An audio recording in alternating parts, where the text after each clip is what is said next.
माँ संस्कृति जो रो रही थी, दादाजी ने मंदिरों का उद्धार किया, संस्कृति का उद्धार किया, जीर्णोद्धार किया। जो हमने देखा कि मंदिरों में जा रहे हैं लोग,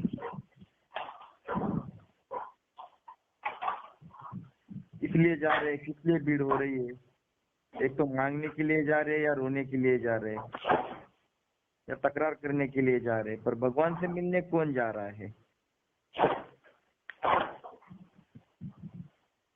भगवान से मिलने के लिए जाना है। तो इसीलिए दादाजी कहते हैं कि वो है स्वाध्याय, कि अरे भगवान तूने मुझे सब कुछ दिया, ऐसा क्या है जो मुझे नहीं है? सब कुछ मेरे पास है, बस तुझे थैंक्स कहने के लिए, तेरी कृतज्ञता व्यक्त करने के लिए स्वाध्याय है। वह का अध्ययन करना, वह का अभ्यास करना। दादाजी ने समझाया भक्ति फेरी क्या है, भाव फेरी क्या है, एकादशी क्या है। एकादशी का मतलब लोग समझते थे कि बस कुछ खिचड़ी वगैरह खा लेना,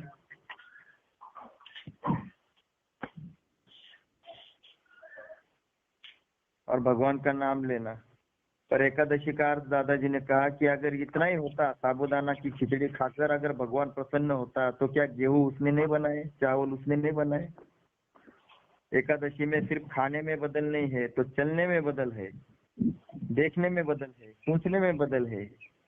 इसीलिए एकादशी आज हजारों वर्ष सीख गई है। एकादशी का अर्थ ही होता है कि 11 पंच कर्मेंद्रिय, पंच ज्ञानेन्द्रिय और 11वां मन, ये सभी मुझे उस दिन भगवान को अर्पण करने हैं। 14 दिन में मेरे लिए चलता हूँ, 14 दिन में मेरे परिवार के लिए चलता हूँ, मेरे स्वार्थ के लिए चलता हूँ,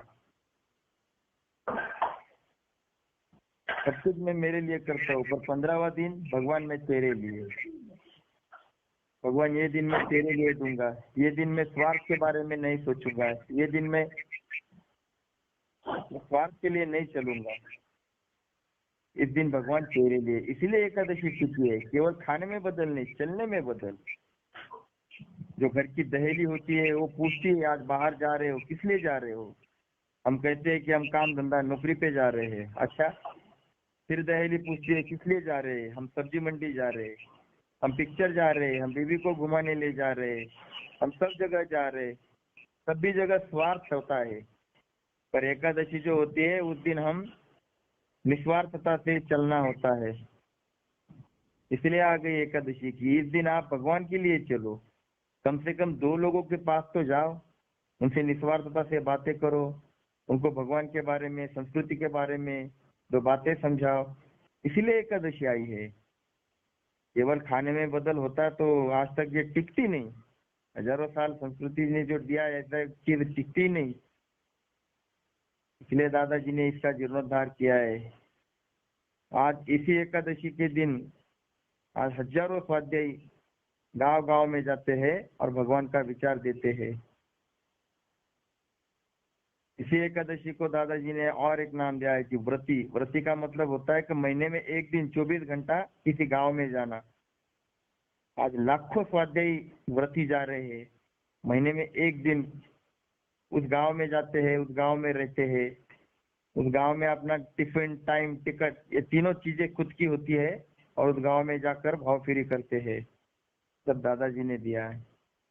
दादाजी ने कहा है कि भगवान सब जगह है, भगवान तेरे भीतर है, सभी प्राणी मात्र है, सर्वस्य चाहम हृदय सन्निविष्टः। भगवान तेरे भीतर है, वो तेरे हर एक कृति को देख रहा है, सब जगह भगवान है। दादाजी को ऐसे ही एक व्यक्ति ने पूछा था कि दादाजी हमने घर बनाया है, तो घर में हमने मंदिर बनाना है, तो भगवान का मुख किस दिशा में रखे? दादाजी को उन्होंने सवाल किया कि हम भगवान का मुख किस दिशा में रखे? तो दादाजी ने कहा भगवान का मुख जो होता है वो किसी भी दिशा में रखेगा तो चलेगा, पर तेरा मुंह भगवान के सामने रख, इतना किया तो भी बहुत है।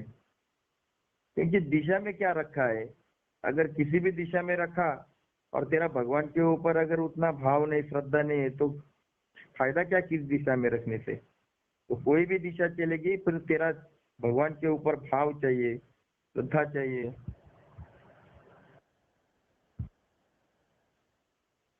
यह सब चाहिए। जो इंसान होता है वो अगर भगवान का काम नहीं करता है तो क्या इसे इंसान कहेंगे? वो तो पशु ही है। जैसा पशु को केवल भोग दिखता है, इसलिए दादाजी कहते हैं कि मानव जन्म मिला है तो भगवान का लाडला बनने के लिए बना मिला है। इंसान किसे कहते हैं? क्या दो पैरों पर चलने वाला इंसान होता है? तो कौवा भी तो दो पैरों पर चलता है। क्या बोलने वाले को इंसान कहेंगे? तो पशु पक्षी भी तो बातें करते हैं एक दूसरे से। कौवे की बात करेंगे तो एक का कहता है तो कौवे चले आते हैं, और एक का कहता है तो कौवे भाग जाते हैं। एक ही शब्द में सब समझता है, और हमको इतना बोलना पड़ता है।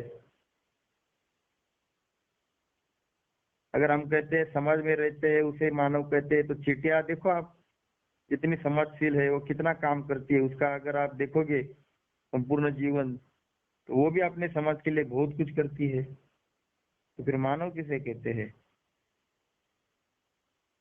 मानव वही होता है जो भगवान के रास्ते पर चलता है। मम वर्तमान वर्तन्ते ते मनुष्य पार्थ सर्वस्व, जो मेरे रास्ते पे चलता है वही मानव होता है, गीता में भगवान ने कहा है। और भगवान का रास्ता तो दादाजी ने क्लियर समझाया है, निस्वार्थ कर्म और निस्वार्थ प्रेम, निरपेक्ष कर्म और निरपेक्ष प्रेम, ये मुझे देना आना चाहिए। सभी जगह हम अगर स्वार्थ देखते हैं तो ये पशु जीवन है। ऐसी एक जगह रखो जहाँ मुझे कुछ भी फायदा नहीं होगा, फिर भी भगवान तेरा मैं काम करूंगा, कुछ नहीं चाहिए फिर भी मैं काम करूंगा। यही है स्वाध्याय। स्वाध्याय में किसी प्रकार का स्वार्थ नहीं है। दादाजी ने निस्वार्थ रिश्ते से पूरी दुनिया के मानव को जोड़ा है। कोई भी भेद नहीं रखे है, सभी भेद को मिटाया है। एक स्कूल में मास्टर जी ने बच्चों को, जो हमारे भारत देश का नकाशा कहते हैं हम उसे, वो बच्चों को दे दिया, फाड़ कर दे दिया, ऐसे 5-6 टुकड़े करके दे दिए। सभी बच्चों को ऐसे टुकड़े टुकड़े करके दे दिए, और बच्चों को कहा कि ये देश का जो नकाशा है इसको जोड़ो। तो ये तो बड़ा कठिन था बच्चों के लिए। तो सब जोड़ रहे थे, पर कोई किसी को समझ नहीं आ रहा इसको कैसे जोड़े, इसको फिर से तैयार कैसे करे। तो उसमें एक बच्चा था, उसने दिमाग में आइडिया आया, उसने क्या किया, वो जो कागज के टुकड़े थे उसको उल्टा किया। अब उसको उल्टा किया तो पीछे पीछे इंसान का चित्र बनाया हुआ था। तो उसने पीछे से इंसान को जोड़ दिया और आगे उल्टा किया, तो हो गया देश का नक्शा तैयार। कितना आसान है। इंसान को जोड़ दिया, देश का नक्शा बन गया, चित्र बन गया। उसी प्रकार दादाजी ने एक ही काम किया, मानव को मानव से जोड़ा। जब वो स्वाध्याय में आता है तो वो किस टाइप का है, किस जात का है, किस लेवल का है, ना उसका पैसा देखा, ना उसका व्यसन देखा, ना उसकी क्वालिटी देखी। दादाजी ने कहा कि भगवान ने भेजा हुआ इंसान मेरे पास आता है, उसको मैं प्रसाद समझ कर लेता हूँ, बस वो भगवान ने भेजा हुआ, मैं उसे नहीं देखूंगा वो क्या है। आगरी सागरी वागरी कोली सब सब लोगों को दादाजी ने जोड़ लिया। भारत से लेकर अमेरिका तक, अमीर से लेकर गरीब से लेकर अमीर तक, किसान से लेकर डॉक्टर तक, सभी लोग आज स्वाध्याय कर रहे हैं। सभी लोग स्वाध्याय से जुड़ गए हैं। दादाजी ने कभी किसी की क्वालिटी नहीं देखी, कभी किसी के दुर्गुण नहीं देखे, कभी किसी को ये नहीं कहा कि अरे तू इतना ही काम क्यों करता है, कुछ नहीं कुछ नहीं। जैसा है वैसा तू आ जा बस, और भगवान का काम कर ले, भगवान से जुड़ जा। पाठशाला में, स्वाध्याय केंद्र में, जब एक पाठशाला दादाजी जहाँ प्रवचन करते हैं थे मुंबई में, वो हमारी पाठशाला है जो स्वाध्याय की गंगोत्री है, जहाँ से आज पूरी दुनिया में दादाजी का कार्य पहुंच गया है। 50 साल दादाजी ने वहां पर भगवत गीता के ऊपर प्रवचन किए हैं। व्यास श्रीमद भगवत गीता व्यास जी के ही विचारों को वहां पर बोला जाता है, प्रवचन किया जाता है। तो वहां हजारों लोग स्वाध्याय के लिए आते थे, आते हैं आज भी। दादाजी का प्रवचन की कैसेट रहती है वहां पर। तो वहां पर एक शराब पीने वाला आदमी आता था। तो वो बहुत शराबी था, तो वो शराब पीने वाला आता था। तो कुछ स्वाध्याय भाई ने दादाजी से कहा कि दादाजी इसको आप मना कर दीजिए, ये शराब पीकर यहाँ पर आता है। तो दादाजी ने कहा कि देखो, वो 24 घंटा अगर शराब पीता है तो ये 1 घंटे में वो शराब नहीं पीता है, और इस 1 घंटे में वो भगवान के विचार सुनता है। तो कम से कम 1 घंटा तो उसका बिना शराब का रहता है। अगर मैं उसे कहूंगा तू मत आ, तो वो घंटे में भी शराब पीने को आएगा। तो कम से कम इस घंटे में तो वो भगवान के विचारों में बैठा है ना। तो मैं उसको यहाँ आने को मना करने का पाप नहीं करूंगा, वो जैसा है उसे आने दो। बस बाद में क्या हो गया, बाद में वो आदमी अपने आप बदल गया। दादाजी ने लोगों की शराब छुड़ाने का काम नहीं किया, पर शराब छूट गई। दादाजी ने कभी व्यसन छोड़ने का काम नहीं किया किसी का, पर सबके व्यसन अपने आप छूट गए।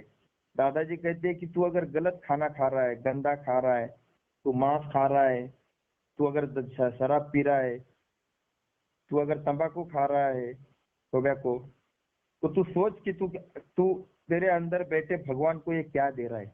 अगर किसी गंदगी में तुझे अगर खड़ा कर दिया, जहाँ बहुत बदबू आ रही, जहाँ बहुत सड़ा हुआ मांस है, जहाँ बहुत खूब बेकार की चीजें है, तू कितना मिनट वहां पर खड़ा रह सकता है? तू ये सोच,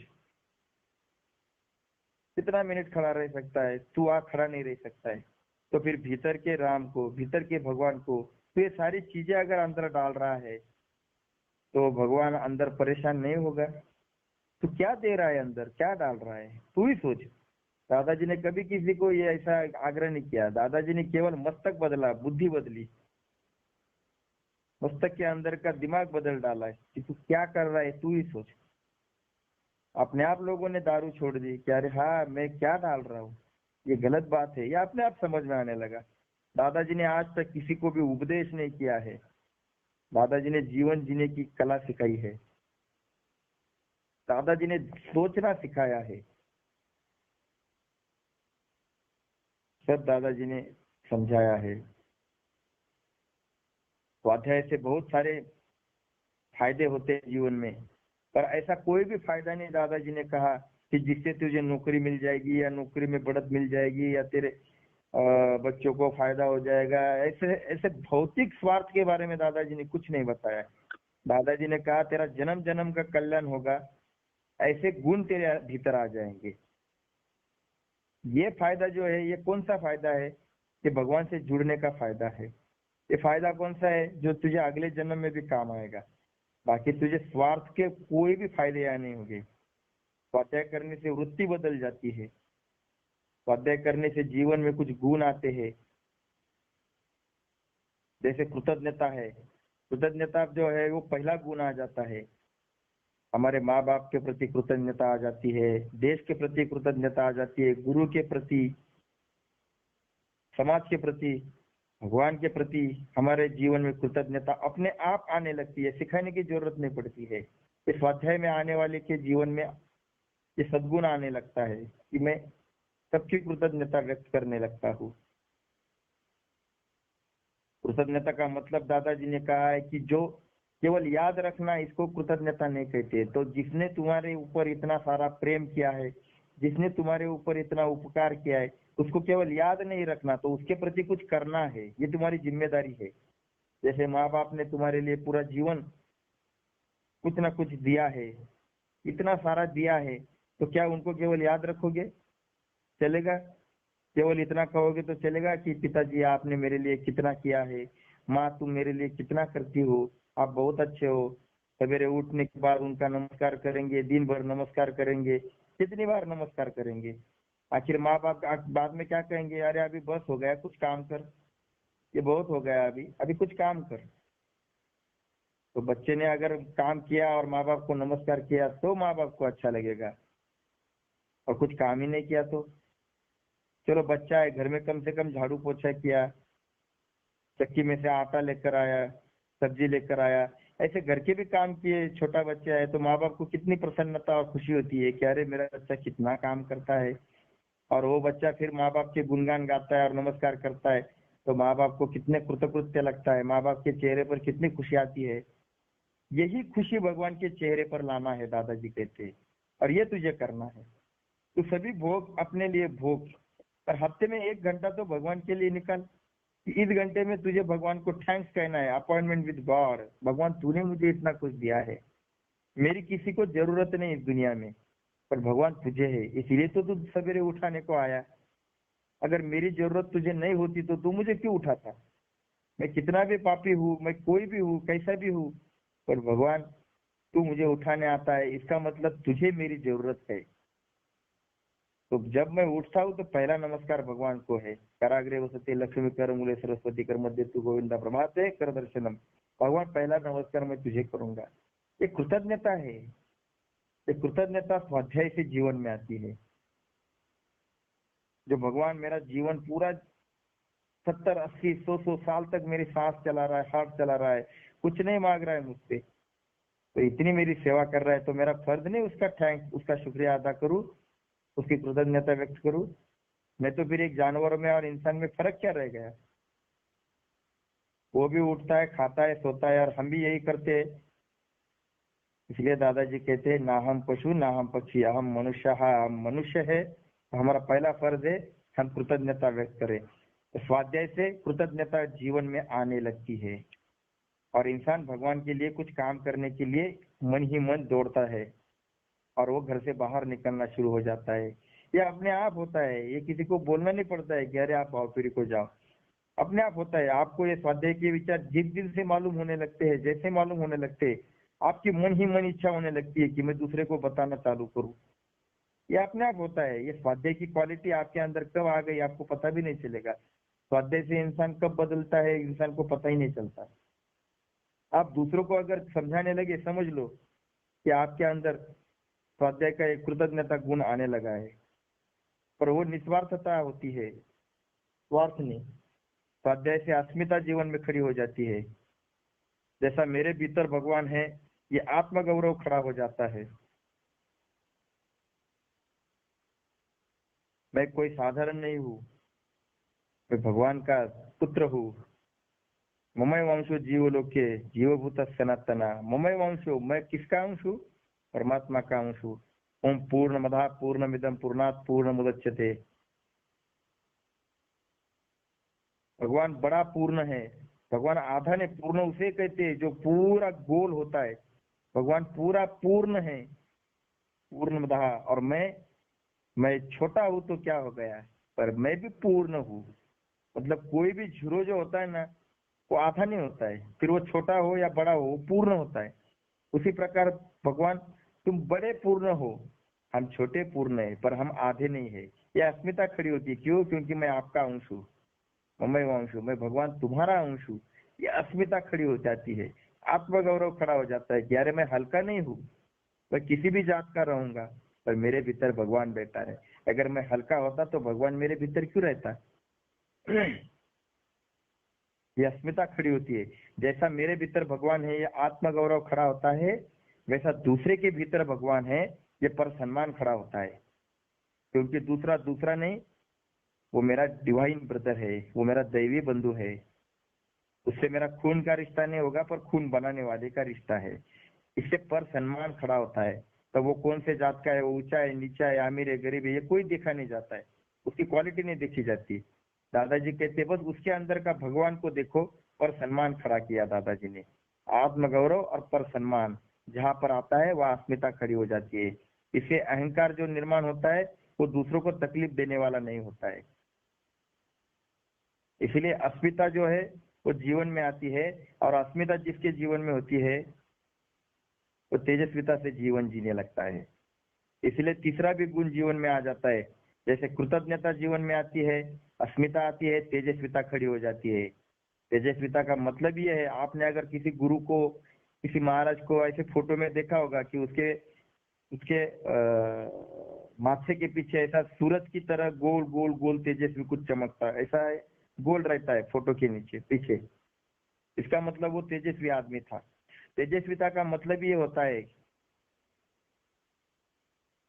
कि मैं किसी के सामने झुकूंगा नहीं, किसी के सामने लाचार नहीं होऊंगा, वक्त पड़ा तो आधी रोटी खाऊंगा पर हाथ नहीं फैलाऊंगा। इसे कहते हैं तेजस्वी जीवन। तेजस्विता जीवन में आने लगती है, स्वाध्याय के कारण आते हैं।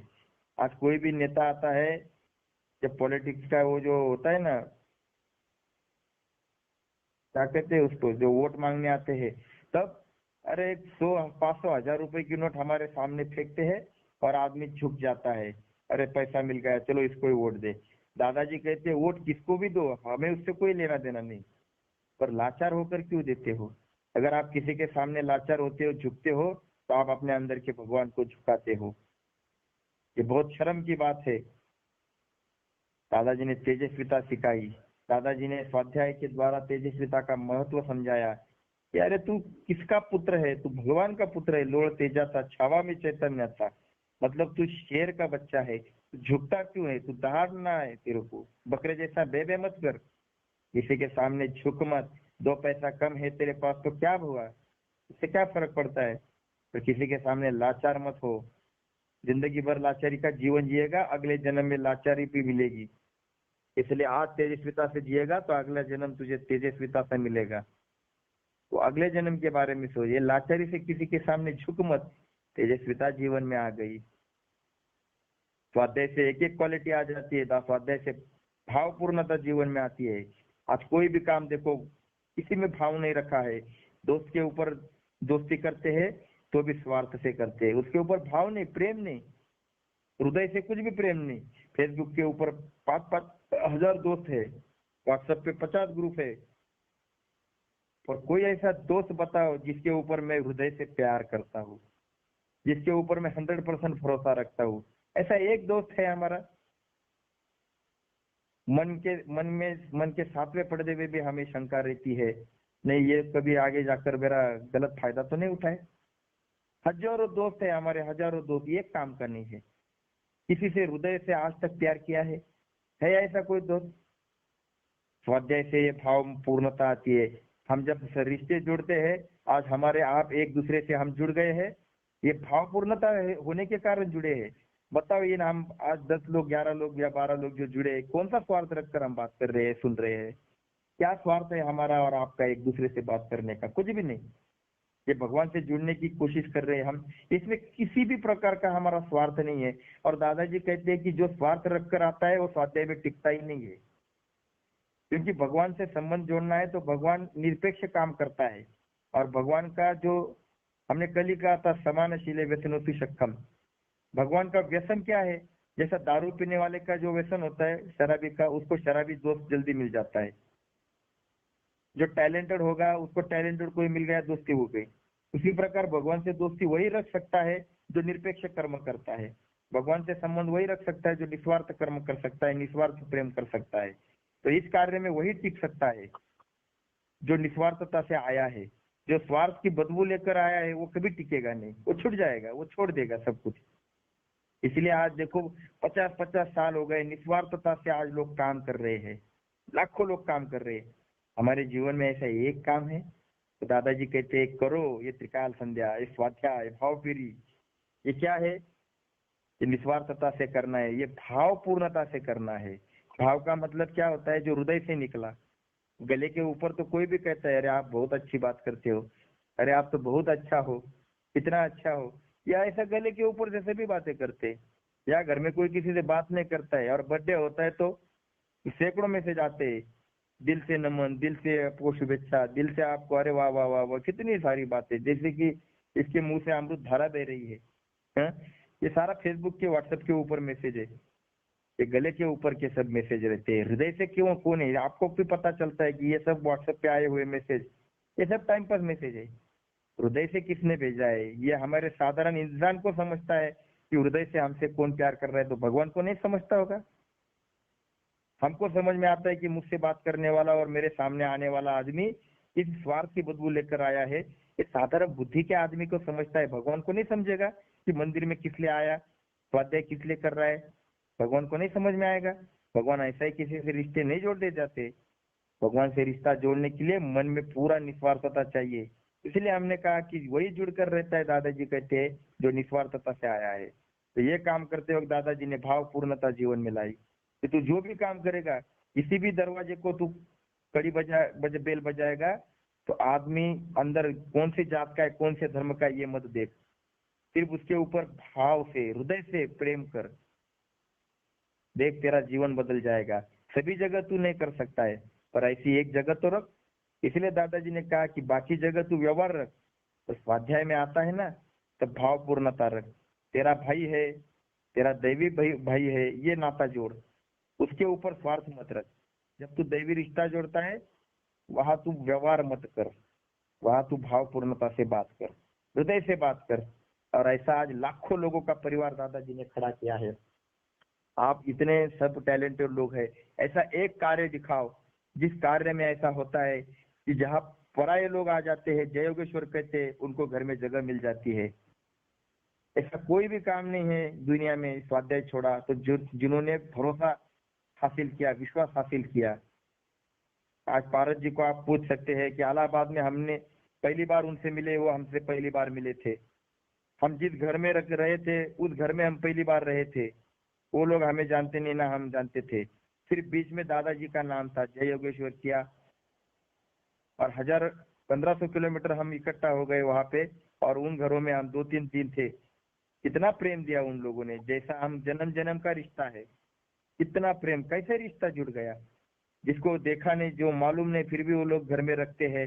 कितनी सेवा की, ये किसकी वजह से, हमारा योगदान क्या है?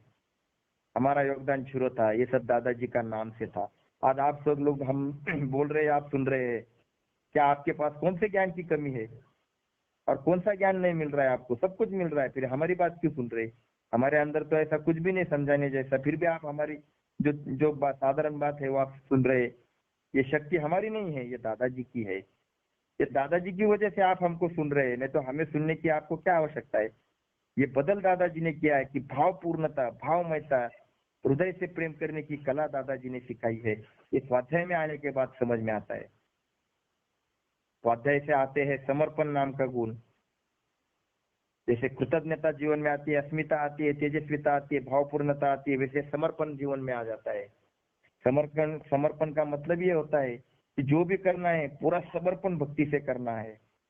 समर्पण का मतलब जानते हो? जो अर्जुन ने किया, जो हनुमान ने किया, not to question why but do or die. जब अर्जुन से कहा गया, कृष्ण ने, भगवान ने, कि कर्ण को तुझे मारना है, ये गलत है कि सही है, ये मेरे ऊपर छोड़, तो धर्म के कार्य में मैं जो कहता हूँ वो तुझे करना है। तुझे कहा है कि उसको बाण मारना है तो तू मार। अर्जुन ने उसको प्रश्न नहीं किया कि भगवान वो तो नीचे बैठा है, उसका तो चाक, वो जो चाक है वो फंसा है, रथ का चाक। भगवान ने कहा तुझे मारना है, तू मार। अर्जुन ने मार दिया। आगे जाकर लोग क्या कहेंगे, बदनामी होगी, इसके बारे में नहीं सोचा। भगवान ने एक बार कह दिया ना, मारना है, मारना है। भीष्म को तुझे ऐसे ही मारना है, शिखंडी को सामने रखकर। अर्जुन ने पहले विरोध किया था पांडवों का, पर कृष्ण ने जब कहा कि अर्जुन तुझे ऐसा ही करना है, अर्जुन ने एक शब्द नहीं बोला, ठीक है भगवान तुमने कहा, मैंने किया। इसको कहते हैं समर्पण भाव। ये क्यों करना, ये किस लिए करना, ये क्या, अरे ये क्या समर्पण है? समर्पण भाव पत्नी का होता है। पत्नी वही होती है जो पति को भगवान के काम में मदद करती है, उसे लक्ष्मी कहा जाता है। बाकी सब बीबियां है। दादाजी ने पत्नियों के 8-10 प्रकार समझाए हैं। अभी वो मेरे ध्यान में नहीं है, बाद में मैं कभी विषय आएगा तो उसके बारे में बताऊंगा। पर दादाजी ने पत्नी यानी लक्ष्मी, सहचारिणी, उसे ही कहा है जो भगवान के काम में, निस्वार्थ कर्म में अगर साथ देती है तो वो लक्ष्मी है। नहीं तो सारी बीबियां है। ये बीबियां बहुत परेशान करती है, ये बहुत तकलीफ देती है, वो बहुत डेंजरस होती है, उसमें बहुत सारे प्रकार है पत्नियों के।